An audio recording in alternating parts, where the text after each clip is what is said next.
Vamos a otra cosa. La ministra de Bienes Nacionales, Javiera Toro, fue designada por el presidente de la República como encargada de la reconstrucción en las zonas afectadas por las lluvias en la zona centro-sur de nuestro país. Vamos a hablar de lo que va a ser esta misión. Estamos para esto junto a la secretaria de Estado. Muchísimas gracias, ministra, por estar con nosotros y bienvenida.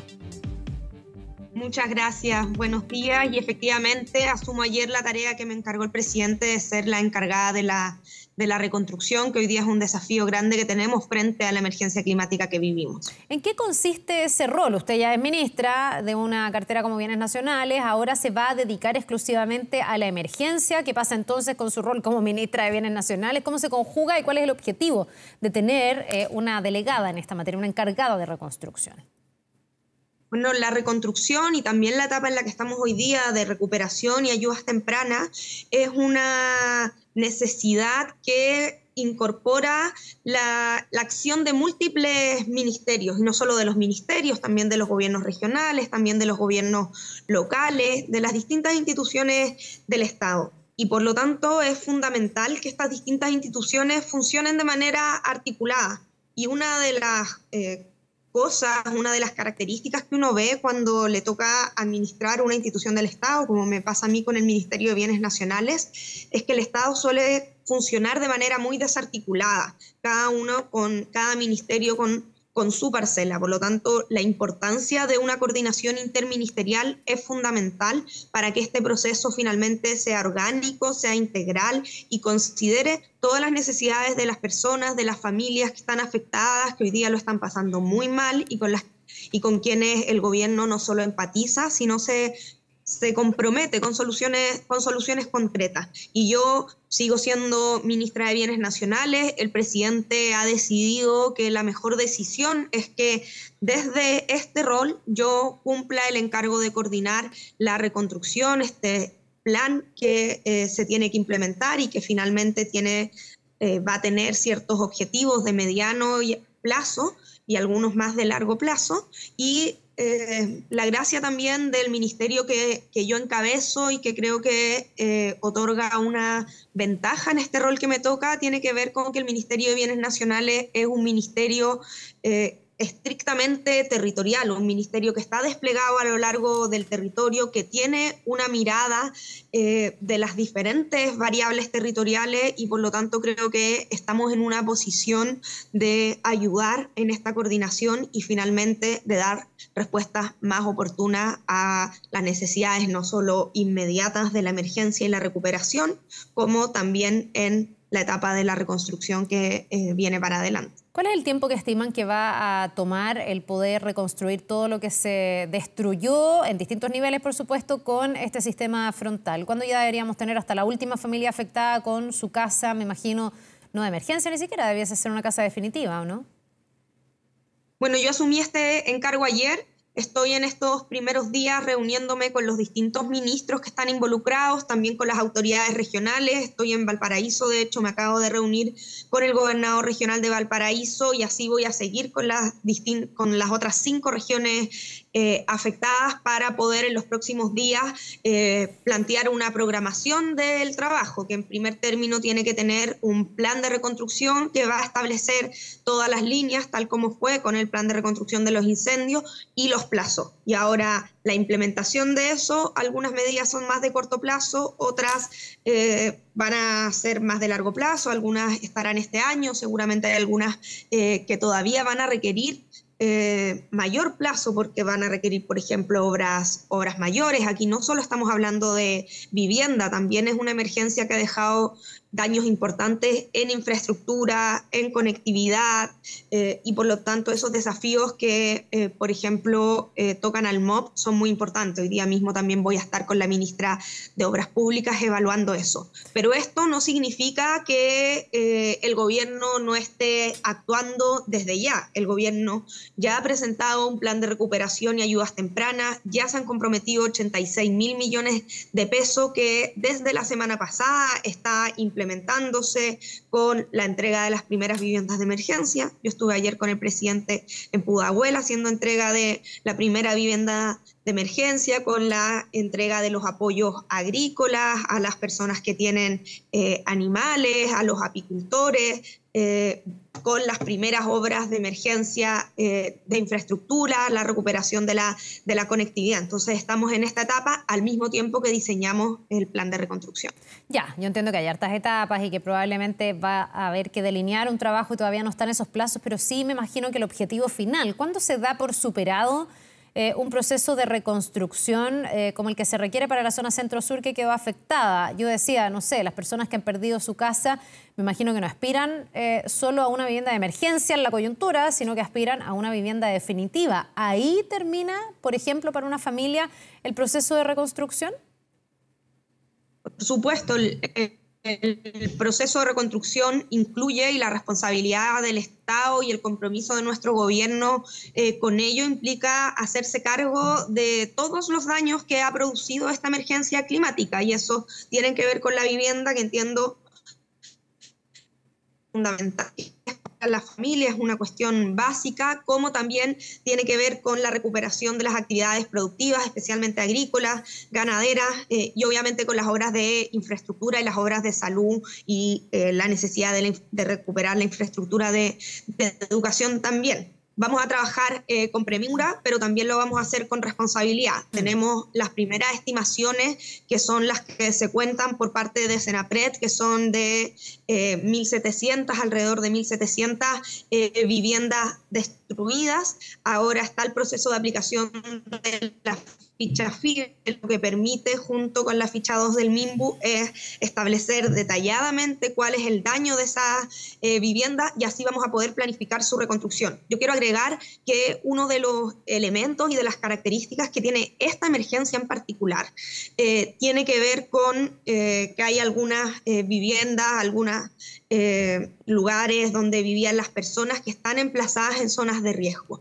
y por lo tanto, si bien actuamos con premura, actuar con responsabilidad también significa hacernos cargo de no reproducir estos riesgos, y de que no terminemos construyendo o instalando viviendas allí en lugares donde podemos esperar que en próximos años tengamos emergencias similares. Y yo estuve en Maule la semana pasada, una región con muchos cauces y localidades que están encajonadas, y eso es una diferencia y una dificultad particular de la que tenemos que hacernos cargo en esta reconstrucción. Ya, ministra, usted me decía que tienen las estimaciones del Senapred respecto de las personas, las viviendas que quedaron afectadas. No hay todavía un catastro exacto, digamos. Todavía estamos en temporada o en etapa de catastro. Sí, justamente, Senapred, a través de la información que se recibe de los COGRID regionales, va haciendo informes de las afectaciones. El último informe indica alrededor de 28.000 personas damnificadas. En particular, en daños de vivienda se indican alrededor de entre 8.000 y 9.000 viviendas afectadas, de las cuales 1.700 están completamente destruidas, y además hay un poco más de 6.000 en evaluación. Pero luego de esa estimación general viene la aplicación de la ficha FIBE, que la aplican los municipios, también con el apoyo del Ministerio de Desarrollo Social, y en virtud de esta ficha, bueno, se aplica el bono de reconstrucción, que ya ha empezado a ser pagado, y también se puede empezar a planificar y tener un catastro ya más específico de cuáles son las viviendas que están dañadas y que van a requerir tanto vivienda de emergencia como eventualmente una reconstrucción definitiva. Usted recién me decía que también hay que tomar en cuenta los riesgos, porque estamos aquí en la presencia de viviendas que están lamentablemente en zonas inundables. Eso pasa por lograr reubicaciones, que me imagino que no es muy fácil, porque la gente muchas veces quiere quedarse donde está, porque hay gente que invirtió, estoy pensando ahí en el sector de la Manresa, en Talagante, que fue uno de los primeros lugares a los que fue el presidente. Hay gente que invirtió en un lugar que no sabía que era inundable y que en el fondo puso ahí su patrimonio y ahora terminó con un fuerte daño. ¿Qué se hace en esos casos? ¿Se le da una alternativa a las personas para trasladarse? ¿Se trata de sacar de ese lugar, o si las personas quieren permanecer ahí, se reconstruye ahí? Bueno, esta, como decía, es una dificultad en particular. Hay ciertos elementos que uno puede ver a simple vista, ciertos sectores que claramente presentan ciertos riesgos climáticos. Sin embargo, se requiere la evaluación técnica que ahora se está realizando, y eso nos va a permitir saber si vamos a tener grandes desafíos de localización o van a ser más bien casos puntuales. Quiero poner el ejemplo de donde estuvimos ayer con el presidente en Pudahuel, donde la familia que estaba afectada tenía su casa en una zona muy cercana al río y por eso había sido afectada. La vivienda de emergencia ya se instaló, pero se instaló en altura, en una zona más protegida de posibles desbordes nuevamente. Esa es la lógica que se está teniendo y ese es el trabajo que Senapred desde ya está haciendo en la instalación de las viviendas de emergencia, y luego vamos a tener que pasar a la evaluación específica para la reconstrucción definitiva. Y ahí poner un punto que es un desafío un poco más de mediano plazo, pero que es fundamental, que tiene que ver con el ordenamiento territorial. Y esto también pasa por la mirada que nosotros tenemos desde el Ministerio de Bienes Nacionales sobre las condiciones territoriales. Sucede que hoy día se desarrollan distintas actividades, tanto actividades agrícolas, productivas, como emplazamiento de vivienda en zonas fuera de la planificación territorial.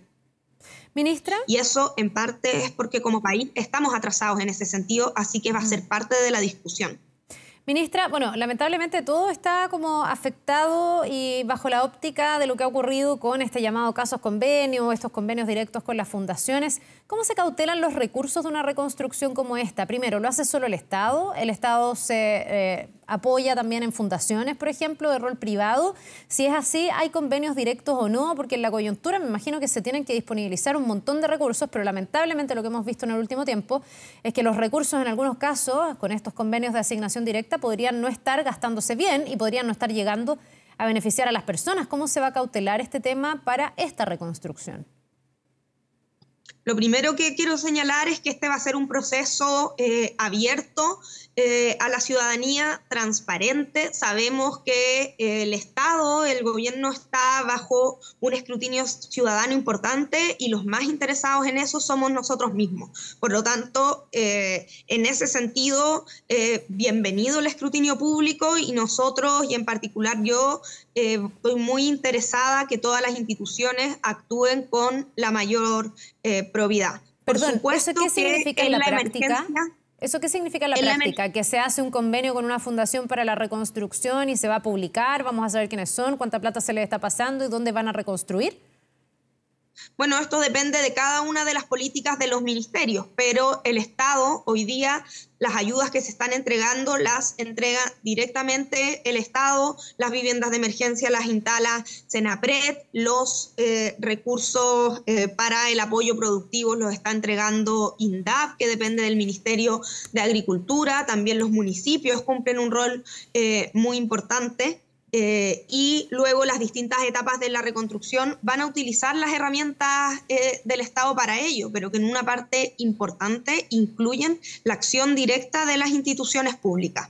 Por supuesto que en la emergencia misma, la situación en que estamos ahora, hay algunas situaciones que requieren, y eso es natural, contrataciones directas, pero esas están regladas y tiene que ver con una experiencia que tiene el Estado de Chile respecto de la emergencia, y deben ser específicamente estar bajo escrutinio público. Pero en el diseño de este plan de reconstrucción que yo voy a estar coordinando y presentar en el corto plazo, por supuesto que va a estar muy detallado quién es el responsable de cada una de las líneas y las medidas del plan de reconstrucción y quién es la institución que tiene que finalmente ejecutarlo. No todas las prestaciones del Estado se realizan a través de fundaciones y, por el contrario, es muy importante la acción de los servicios públicos. Bien, pues ministra Javiera Toro, de Bienes Nacionales, que ahora además es encargada de esta reconstrucción. Vamos a seguir bien atentos a cuando ya haya un catastro definitivo y cuando se delineen ya las acciones que se van a tomar para poder acudir en ayuda de esas familias que han perdido todo y algunas prácticamente todos después de este sistema frontal. Que le vaya muy bien. Muchas gracias y reiterar el compromiso del gobierno con que no vamos a dejar a nadie solo. Hay más de 28.000 damnificados, sabemos lo mal que lo están pasando y hasta que nos podamos hacer cargo como Estado de cada uno de los daños de esta emergencia, vamos a estar acompañando y ese es el compromiso de nuestro gobierno. Bien, pues que le vaya muy bien, ministra. Un buen día. Bien.